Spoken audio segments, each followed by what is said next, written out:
Alright guys, this is Jacob from Wager Me This, and today I have a strategy submitted from a guy named Todd Harrington, a subscriber, and it's pretty good. It's right around the kind of stuff I like to do, so I want to show it. It's not a low roller strategy, right? This is a strategy that takes a little bit of money to play, right? Has some big risk in it, but it can be big reward also. So I definitely think that if you're going to try this strategy, you need to have at least $1,000 bankroll. It's a very serious, you have some pretty serious across bets in it, so you definitely need, in my opinion, at least $1,000. So that's what I'm going to try it with tonight. I'm going to try to do it justice. No pun intended for my son. All right, so it starts out with a $50 DP, don't pass, and a $10 horn high yo. All right, so let's see what happens here. We have a 7. Okay, if that gets knocked off, you replace it. If it gets knocked off a second time, you use the repeater strategy. Okay. And a 6. So we're going to be on the 6 here. All right, so then the next move is 320 across. All right, so this is a little big for some people. Some people are not going to be interested in this. Right here, this is where the strategy will end for them. All right, this is a big move. This takes...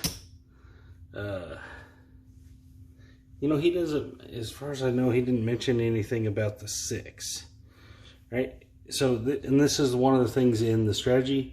I've ran it twice on my own, just playing it. This is one of the things about the strategy that I would change. I wouldn't place this, but as far, I read through it a couple times and I couldn't find a spot where he mentioned that, but I might have missed it. I wouldn't cover that because this is no longer hedged then, really. It's not covering anything. It's just winning on the $750. So, I mean, it does cover the... I just wouldn't do that. I would leave that off. That's how it reads, so that's what I'm going to do. So he goes this for 1 hit. All right, we're just looking for 1 hit. We got a good one. We got a 6-4-10, so it's a really good one. All right, so we're going to drop 5 here and get 3 back. And we are going to win $100. All right, so then the next move. This is a lot of action in this strategy. It comes down to 96 across. All right, so this is going to be, if you're playing this at a casino, there's going to be an issue here. They're not going to want to do this a lot. They're not going to want to keep doing this. And I know it doesn't matter. You're the one playing, and I totally agree with that. But so if you are playing this at a casino, you're probably going to have a little bit of pushback from the dealers on this type of regression. All right, so we go 2 hits here. And we have a 6. So we got knocked in our head. All right, but we did win 21. So we're actually doing okay at this point. All right, so we're off on the come out, but you do replace this don't pass 1 time. All right, so we're off on the come out. And we got an 8. Okay, 6, 2, 8. Now we're back on for 1 more hit. And we got 6. All right, so there's another $21 winner. So essentially, we really didn't lose a whole lot on that. All right, so then we drop it down again to 66. All right, now the thing with 66 is 66 is inside. All right, that's 66. So you take off the 4 and 10. And from here, you go press and collect, press and collect. All right. And we got a 3. So this is why this can be very lucrative. This could be a highly lucrative strategy. Another 3. And the 8, so we got knocked off. All right, so he says if you get knocked off twice, that's it for that. You just write out the place bets. All right, so we're off on the come out. Here we go. Now, of course, if you were shooting, you'd have to do something. So I'm not even going to worry about that. We're just going to roll this one out, see what happens. And we have a 6, $21. All right, so this is going to be, I think he said press and collect. He might have said collect and press. I'm going to go press and collect, all right? And so I feel like when you got the $21 level, you might as well drop $1 for a power press. And it's not really a power press. You're just adding the 22 across. All right, here we go. And an aces. So the next one's a collect. And a 9, all right. So that's a $28 9. So I know it looks like a lot of movement, but really it's just one strategy. All right, so this one's gonna be a presser. So there's 28 bucks again. All right, so in this case, I would say just go 22 across. It's a $28 winner, but it's okay to collect a little extra every now and then. All right, here we go. And we got a 5. All right, so there's $25 there. So I'm gonna change that in. And that's a $35 winner. This is a collector. And a 7. Not a bad run. Not a perfect run, not a bad run. I would say overall, we either broke even or probably made a little bit of money. All right, so let's try it again. All right. Same thing here, $50 DP, $10 horn, high yo, and we have a come out 7. All right, so that would be a repeater chance, but not really because the dice would switch hands. So we'd be looking for another one here. If another one comes, we would jump on the repeater. And we have a 9, 6, 3. Okay. Again,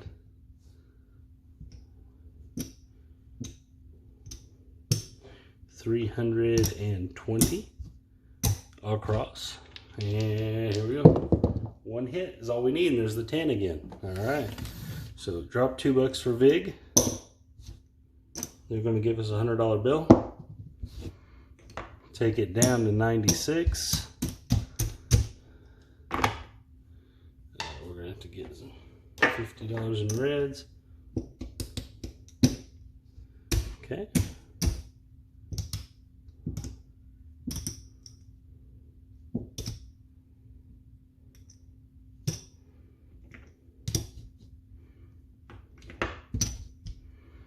And then let's get some whites.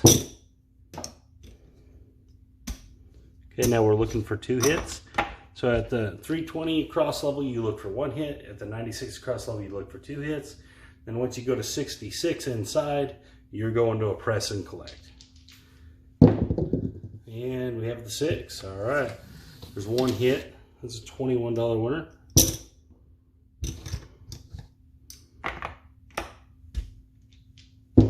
And a 10. All right. That right there's 27. All right, that's our 2 hits. We're gonna take the 4 and 10 down. And here we go. And we got a 5. So that is a $21 winner. That's first hit, so that's a press. Bump it all up. All we're doing is dropping $1 to make it 22 at that first level. I like doing that. I don't remember if he said that in there or not.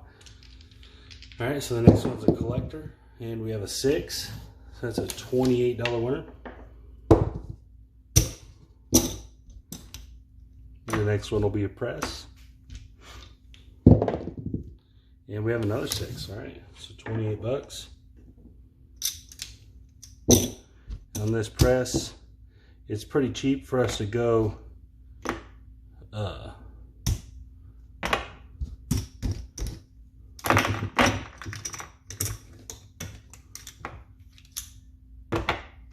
to this level, to the 110 inside.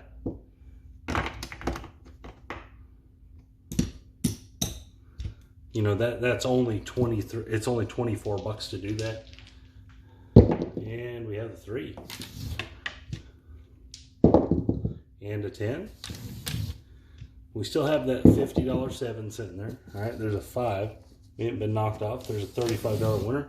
This is a collector. The next one will be a presser. And we have a 10, 6, 4. And an 8. 35, but this is a press. Alright, so if it's me, I'm going 30 to there. I'm going to put that over here, but I'm going to add $6 to each one. That way I made a little bit of money. Alright, I'm going to want to make a little money each time here. And we got the 5. Alright, so that's going to pay 42. And this is a collector.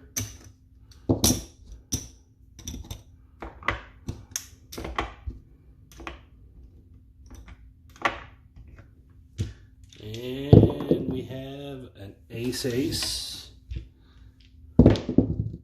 and a 10. A lot of 10s.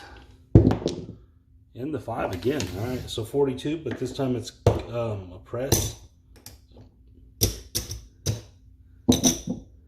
So these two, of course, fit right in. I think we should go on and drop 12 more and just bump both of them up. So that's only 24 out of 42, guys. It's not a huge bunch. Rack that. And a hard 10, ton of 10s. It's a pretty good roll. And the 5 again. So this is a collector's $42 winner.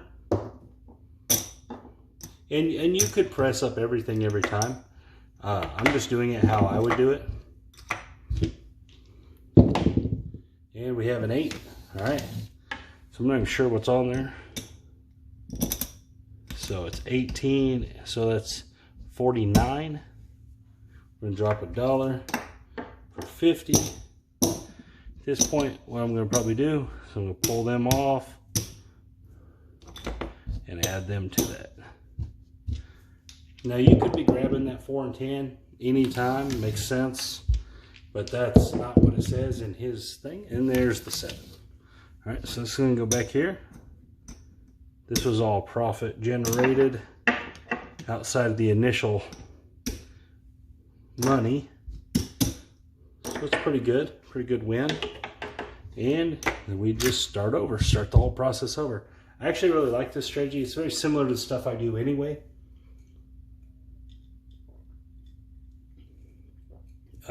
He does have some kinks in it. We just haven't ran into it. Like if you roll 2 come out losers, 2 come out 7s, then you go to the repeater where you put across the board and play against the 7 there. So if we run into that, we'll try it. But let's run it through one more time. At least, maybe a couple more times. All right, there's a 9, 6, 3, 9.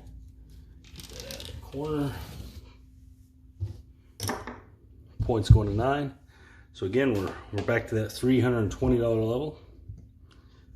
This is where, okay, so guys, this is where the strategy has value at this $320 level. If you make it through this roll, it essentially is paying for the rest of it.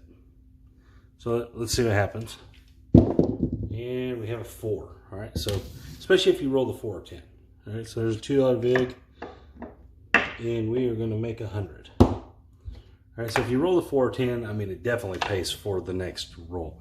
But if you roll the other ones, it's not an exact trade, but with that don't coverage, you're gonna be real close. Probably make a little money.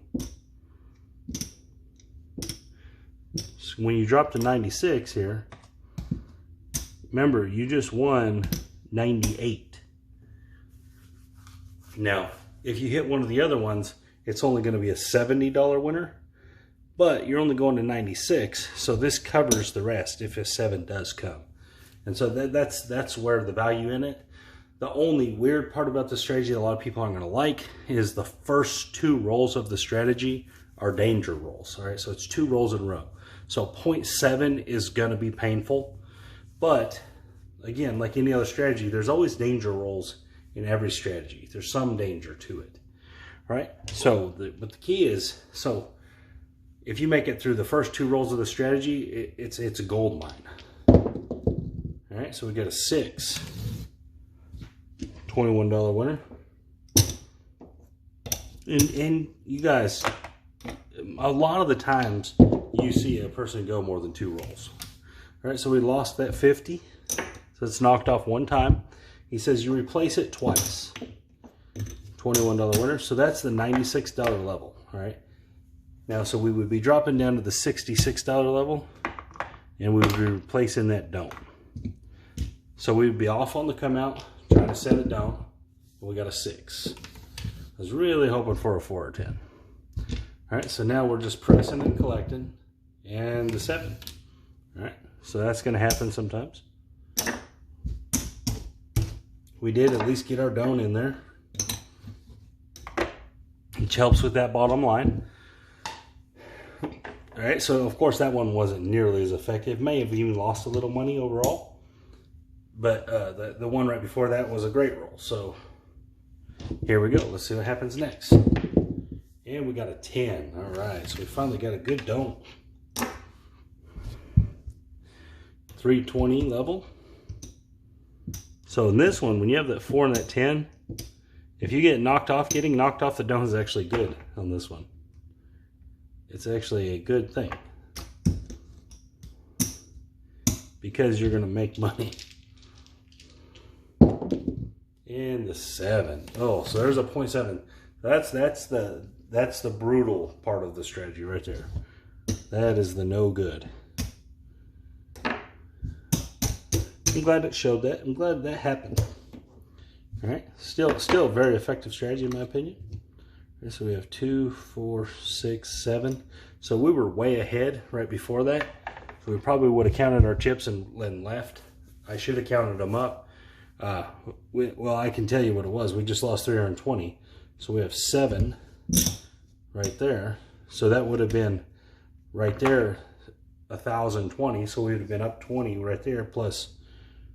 So it's 11, 12. You know, it was like we were up like at least $1,300, or not up, but up $300. So it was doing really well. It was a 30% gain at that point. So we probably should have left. We probably should have been out the door. All right, there's a 6. But I want to show the strategy a few more times, just because, well, that's why I'm making the video. Let's get some green. Well, I guess we're going to have to get another set of green. So.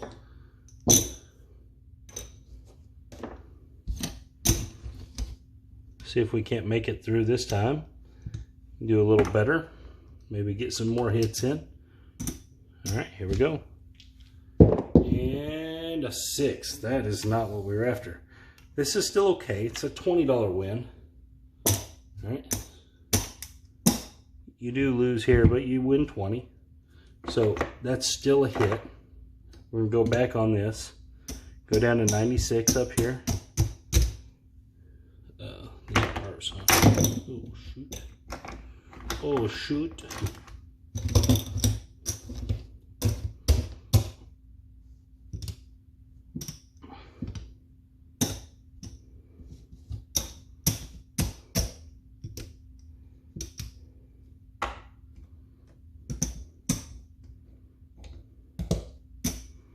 Okay, we're off on the come out, looking to set a dome, and we have an 8, 4, 4, 8. All right, so we're looking for 2 hits at the $96 level, and we have a 9, $21 9. That's 1 hit, and a second hit, 12. Okay, and a 10. All right, so it's $27. Dropping down to the 66.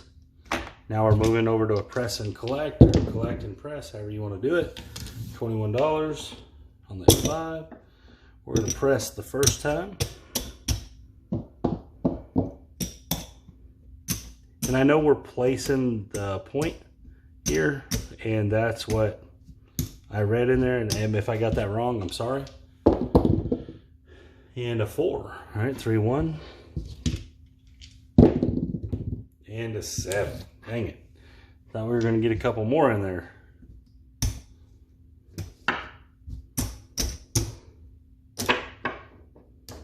Oh. These guys are hiding in there. So we got 5. Oh, didn't pay that 7, did I? All right.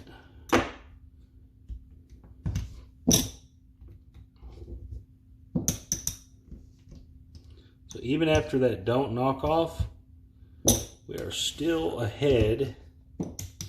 Not after, but the 320 knockoff, we're still ahead. 1, 2, 3.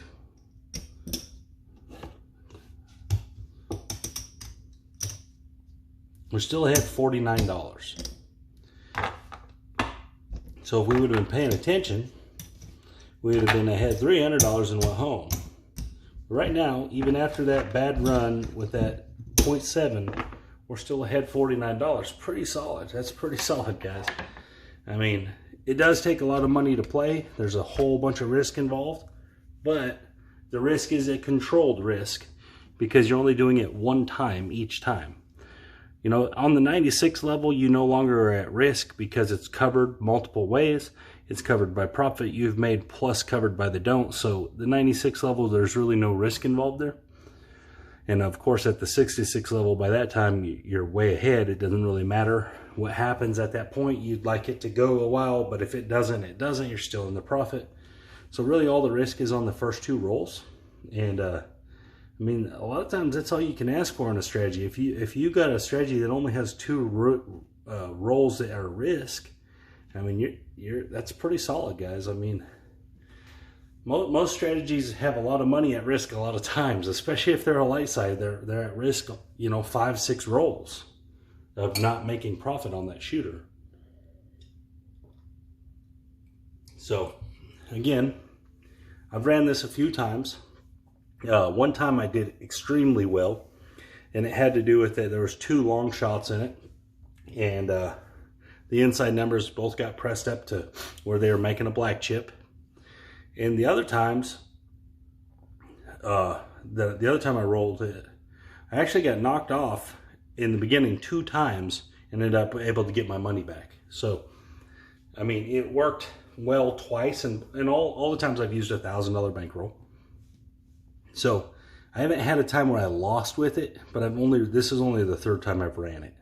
I do like it. I think it's great. It's from a guy named Todd Harrington. I'm sure other people have seen his comments and everything. He's comments regularly, so he's not uncommon to the world of craps here. But yeah, I mean, he came up with a good one here. It's definitely it's not like a new thing. It's a thing many people do, but the thing that's different about his is he uses that 320 across for 1 hit, and that's really the catalyst to the strategy, because when you get that 1 hit in, the minimum you can make is $20. Right? That's if you hit the point that's on 5, 6, 8, or 9. You're going to make $20. Right? So then you do need some $96 hits, but if you hit any other number, you're basically covered. You're basically to the point where the best it can be is a wash, because you're going to go down to that $21 level, and even if you roll the point then, it's still basically even. Where if you roll any other number, of course you made money. If you roll the 4 or 10, the $96 level no longer matters. You're already in the profit, $2 no matter what happens. So, I mean, again, it comes down to, are you comfortable with going 2 rolls and making it through the come out roll? And honestly, you could eliminate the come out roll on this one with the don't. You could eliminate that. And you could play the 320 first and then play a don't. Or play the 320 and the don't together. You could do those things. You're putting a lot more at risk at that point. Against that 7, you're putting $60 more at risk.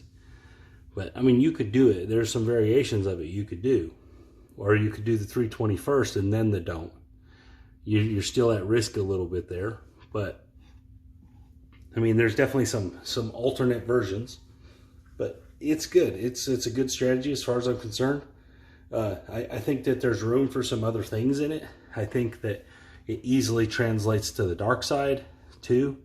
So especially at that $96 level, if you take both of them $96 wins and run them through the don't, now you're looking at $40 more dollars in don't coverage. So when you drop down to that $66 level, the 70 is even more profitable. So I think that there's a lot of movement in it. We never got to the repeater on it, but he has a repeater in the beginning of it. So if you get knocked off with 2 7s in a row, you go with the repeater, which makes a ton of sense because you're gonna, when it goes through, you're gonna get a bunch of the 120 bucks you lost. You're gonna get a huge chunk of it back. So, yeah, I mean, he mentioned something about today. He sent me another email about playing with some lay bets in there on the 4 and 10 at the $66 level and everything. I actually think that you don't need that. I think that's just putting an unneeded risk. If you're going to do anything, you're already in the profit. So play on the light side of it. You know, play on the light side. You're already in the profit at that point. So get over there on the front of it, and maybe you get some money that way. You don't even got to play them big. You can play them 10 bucks, and I mean, it's going to be valuable. You could throw hard ways in with this. Totally makes sense. The field fits right in with it too, because you're not doing anything that would hinder the field. You're not playing an iron cross or nothing. You're already got the bets out there. So you would just create double up bets. And then as the game went on, you'd have the horn numbers. So if you wanted to be part of the field and do the field stuff, you know, I know some of you guys like the field. It fits in with any kind of come progression strategy too, with coming odds. So once you get to that $96 level, if you put them $20 winners in the come, now they go up there. Now you just take that place bet and you stick it right on odds, and now you got an odds bet without adding any more money out of your chip rack. I mean, this has a lot of movement in it, a lot of variation that can be done to it. So it's a very versatile strategy, and strategies that are very versatile are usually good. They usually actually perform very well. So yeah, this is a long video. It's a really long video. I never make videos this long. So I'm going to stop it here. Great job, Todd. This is awesome. I really appreciate it. And so this is Todd Hutchins' strategy. He told me he didn't really give it a name because he considers it more of a method as opposed to a strategy. So that's cool. I really respect that. And yeah, in my opinion, it's a big old thumbs up. I think it's good. But again, it's the way I play anyway. So of course I'm going to like it. You guys try this out. Tell me what you think, and give Todd a shout out if you like it. If you don't, give him a shout out anyway, because he's trying, you know. Anyways, you guys have a good night. This is Jacob from Wager Me the